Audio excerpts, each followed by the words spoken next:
semana passada foi oficializada na Câmara dos Deputados, lá em Brasília, obviamente, porque nos estados são as assembleias, a formação de um superbloco de 5 partidos, que são MDB, PSD, Republicanos, Podemos e PSC, com 142 deputados no total. É maior do que a bancada do PL na Câmara, maior também que a soma de todos os partidos de esquerda juntos. Esse bloco, ele pegou de surpresa o Arthur Lira.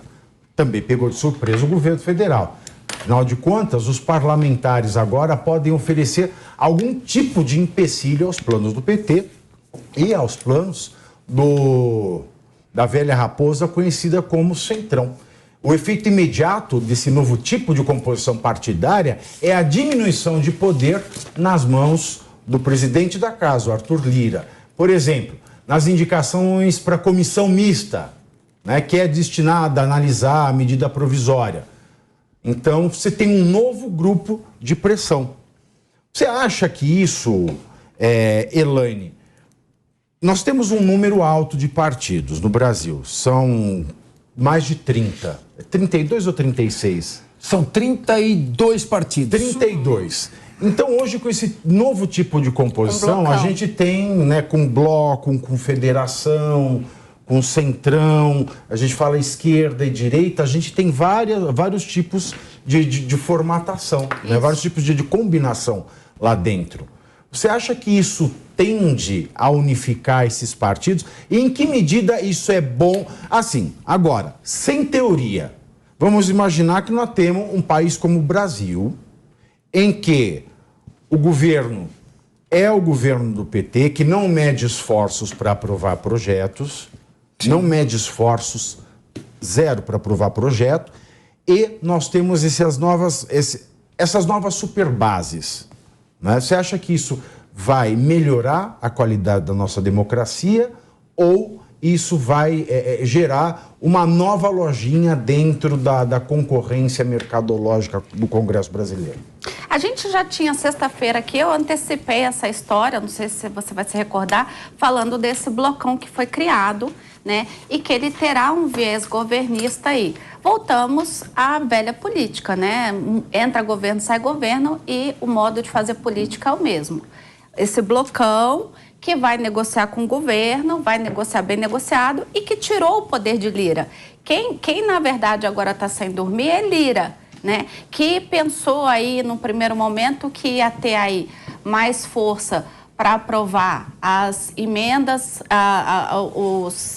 as medidas provisórias, e Pacheco cortou as asinhas dele, e também agora com a questão aí do arcabouço fiscal, que ele também já estava pensando que ia ter aí a faca e o queijo para negociar com o governo federal a passada desse projeto pelo Congresso, especialmente ali na Câmara, onde ele é presidente. Esse blocão tira dele esse poder, então a gente já sabia. E eu sempre reforço aqui, Pavinato, a gente fica com essa lenga-lenga aí de nós contra eles, esquerda contra direita, enquanto isso o Congresso vai ali, ó, passando emendas parlamentares que nunca diminuíram. Falei isso aqui na sexta-feira, que o teto foi quebrado na gestão do Bolsonaro, mas e todo mundo ficou em cima do Bolsonaro para coibir as despesas, mas as emendas parlamentares seguiram. E, de novo, a gente está vendo isso acontecer e vai ver isso acontecer. Então, eu acho que é hora da gente começar a abrir os olhos e começar a cobrar mais dos nossos parlamentares. Eu acho, porque o Brasil tem um problema, o legislativo não legisla. O legislativo é um despachantão, né, de verba para prefeito, para base, etc. e tal. No governo Bolsonaro, nós tivemos esse desvirtuamento da emenda em 636 milhões. Mas agora no Lula está indo para 10 bi. 10 bilhões. Sim. Ou seja, não é nada, é troco. Acho que esses 636 quase deu para pagar o sambão do letreiro. Sim. Não é? Perto de 10 bi. Hoje, na verdade, o valor destinado hoje nesse tipo de emenda, que é o caso da emenda PIX, né? Que é o orçamento secreto que o o Supremo falou que era inconstitucional, que era o chamado R2, aí o Lula, muito sabiamente, criou o R9, que é o orçamento super secreto. Né? Então, nós saímos no governo Bolsonaro, que ele se comprometeu com essa enrascada, de 636 milhões, e o Lula hoje já está em 6,7 bilhão, com previsão de aumentar para 10, tirando dinheiro da pesquisa, de ensino superior, só não pode tirar da saúde. Sim. Só não pode tirar da saúde. Da educação também, né? Olha que bacana. Aí, assim, eu pergunto o seguinte, Capês, da educação básica, né? Da superior pode, da pesquisa pode.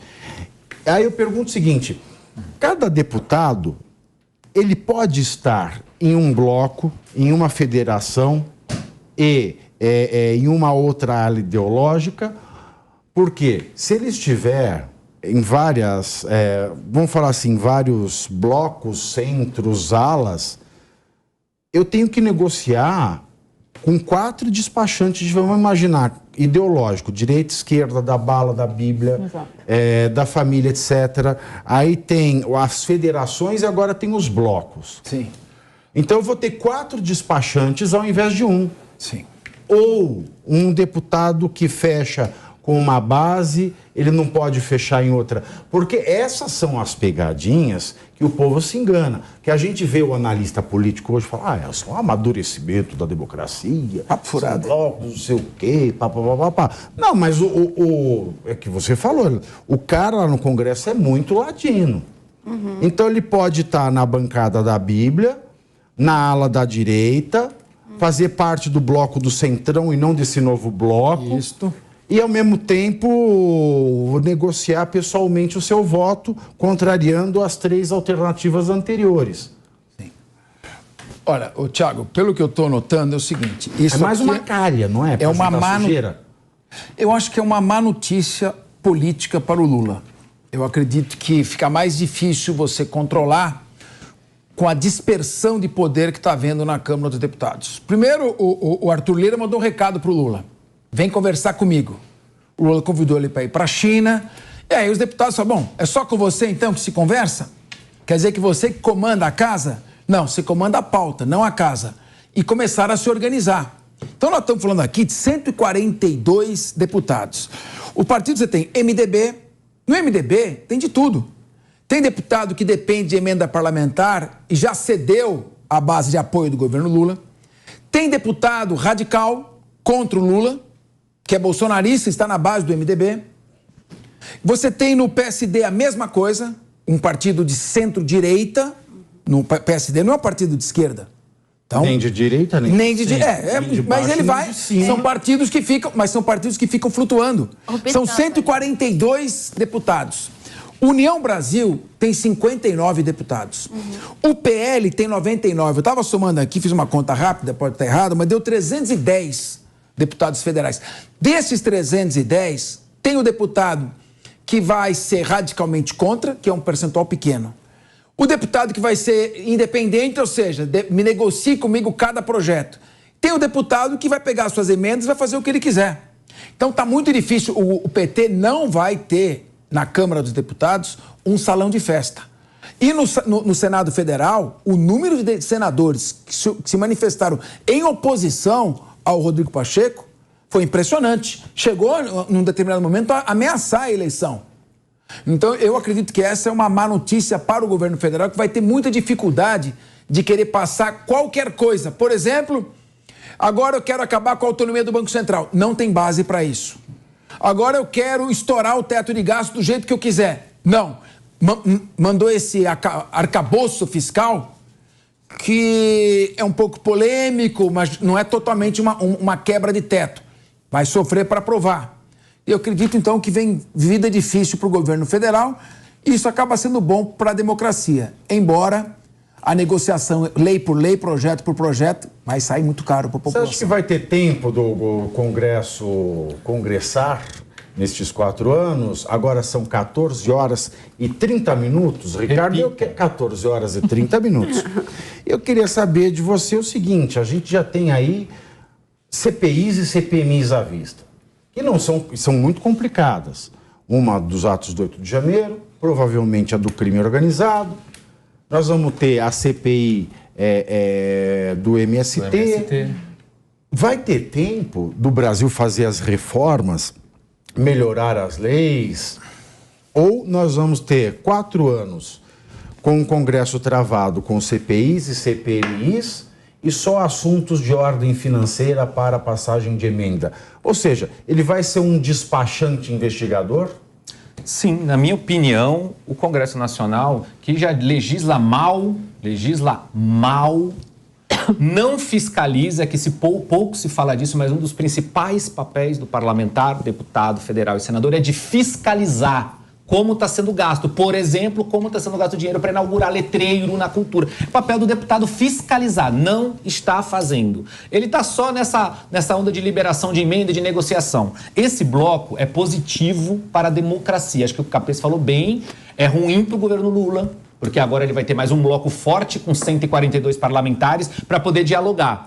Para o Lira é ruim, porque o Lira saiu extremamente fortalecido da eleição da presidência da Câmara. O que teve mais voto na história das eleições da presidência da Câmara foi o Lira, então ele saiu muito forte e essa força foi se desgastando e agora com esse bloco, 142 deputados é um número grande. Ou seja, e para o governo Lula, que tem que dialogar com o Congresso para cada projeto, vai ser muito ruim. Ou seja, para nós brasileiros, de maneira geral, para a democracia foi positiva a criação de um bloco, mas olhando que nós estamos dentro de um governo do PT, encabeçado pelo presidente da República, o presidente Lula, não vai ser tempos fáceis para aprovar coisas importantes que nós precisamos. O Congresso não vai, o Pavinato, não vai discutir nada de tão relevante, eu não acredito nisso. Já está chegando eleições de 2024, a gente já vê coisas acontecendo aí, chamando atenção para 2024, já o Congresso diminui a sua força de trabalho, enfim, para nós... É verdade, porque tem campanha, vai lá, quero eleger prefeito, sim, pode ser que eu seja eleito, alguém pode querer me assassinar. Precisa de mais emendas para mandar para os seus prefeitos de base. Para terminar a obra, para inaugurar algum letreiro. Para inaugurar a pedra fundamental. Eu acho a pedra fundamental o fim da picada. Pedra fundamental é o fim da picada. Se inaugura